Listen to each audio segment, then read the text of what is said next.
Taking a look at the left side of the dash here, we'll find the headlight switch. Now when I turn the switch on, we'll see the headlights turn on, but we'll also see them move a little, indicating that the headlight leveling system is active. There you can see that the headlights moved up slightly. This system will activate only when the headlights are on, and it will move the headlights dynamically up and down based on if I'm going up or down hills to help keep a proper level of the headlights to the road surface to help me see better at night. Taking a look at the LWR module, that being the headlight leveling module, we can see that there's not too many inputs with this module or outputs. There's mostly just the K-bus for communication with this module for diagnostic purposes, and then you can see that it also communicates with the ABS module for speed. And then we just have the inputs of the two level sensors to be able to tell the level of the vehicle, and then a power on signal from the light module, and then simply the two motors that actually control the level of each headlight.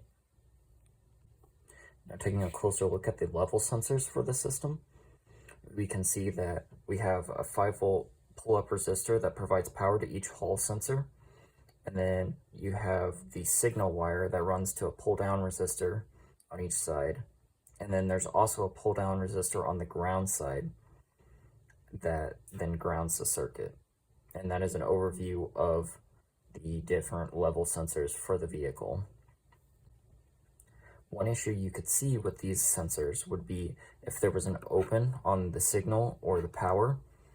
If there was an open on the power side, there would be no voltage that is then sent to the computer, so the car would not be able to know the level.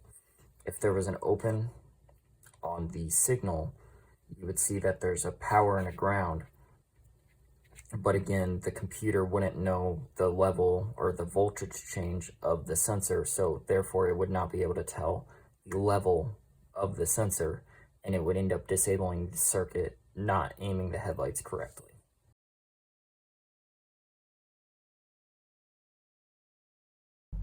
Taking a look at the right side of the steering wheel here, we'll find that there's a few buttons related to the cruise control system. The first being the power button, and when that's pressed, you'll find that there's a light on the dash indicating that the cruise control system is activated. And then the plus button and the minus button will speed up or slow down your cruise control when it's enabled. The plus button also is what activates the cruise control when you're at the correct speed. And then the top button is to resume cruise control after it was shut off. Looking at the GR2 module, which is the cruise control module, you can see all the different inputs and outputs that this computer is related to. So you can see how the steering wheel controls go through the MFL module, which is just basically the steering wheel module. And then that module then communicates to the GR2 what you're wanting. And then there's also the brake switch, which is a hall sensor switch. And then you have the speed signal coming from the instrument cluster. And then you have outputs, one of them being to the transmission control module, and then the indicator light. And then obviously you have the diag line for if you're connecting with a scan tool. But then the GR2 is controlling the throttle plate to hold speed in conjunction with working with the transmission. Taking a look at the wiring diagram for the cruise control, you can see we have two wires that come in that feed power to the GR2 module. And then we also have the brake switch over here that has its own power. And then you have two signal wires that run back to the computer and then a ground. And then we also have power that runs to the steering wheel.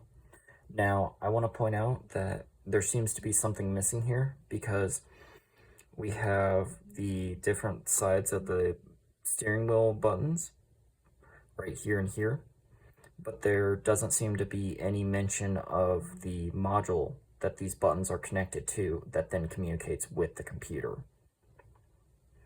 But one fault you could see with this circuit would be if power was broken or if there was an open in the brake pedal switch, there would be no signal back to the computer to know when you're hitting the brake. So it's always running a check through this sensor to see if it's working. And if it's not, it will disable the system. Another fault you could potentially see as well would be if the speed signal from the instrument cluster was not being picked up, then it would also disable the cruise control because it doesn't know what speed you're going. Taking a look on the right side of the steering wheel here, we'll also find the wiper stock. Now this is what controls the wipers, and the first mode here is what will enable the automatic wiper system, and then here you can adjust how sensitive it is. And then the other two speeds are just low and high speed. And then there's also a momentary switch by clicking it down to activate the wipers once. Taking a look at our rain sensor and wiper circuit, we can see that there's 3 lines of power coming into the circuit. So we have one here that runs into the rain sensor, and then one here that runs into the general module that controls the circuitry for the wiper motor. And then we have our last one coming in, which is power to the double relay that then controls the speed of the wiper motor. Looking at this diagram, we can see that everything is controlled by the computer in terms of the motor control, and that all the inputs over here are just simply telling the computer what you want the circuit to do. So for example here, the switches are all just these 3 lines here, and it allows for a high-low circuit for each one of these, and based on different combinations of high and low, it will tell the computer what you're wanting it to do. The only exception to that being this resistive circuit here, where the resistance changes and the computer watches the resistance change to be able to tell where you have it. The next part of the circuit to take note of is the relay. Now this relay has power at all times and is grounded for each coil through the computer. And when each side is grounded, one side already runs to ground by default, grounding out the motor. But then when it's powered, it will send power to that side of the motor, and then the motor is then grounded back here. This allows for the high and low speed brush. So then basically, depending on which side of the coil is grounded by the computer, it will send power to the 2 different brushes and be able to control the speed of the motor. One fault you could run into with this system is if one of these lines gets an open in it, you would see that because the computer no longer sees a high and a low, it would always read high on this line, and instead of being grounded, it just isn't. That because of how this wiring is set up with these 2 switches connected, if this one isn't working or isn't sending a signal to the computer, you'd be stuck to only normal mode or single mode, just because the computer is only going to see a signal from this line.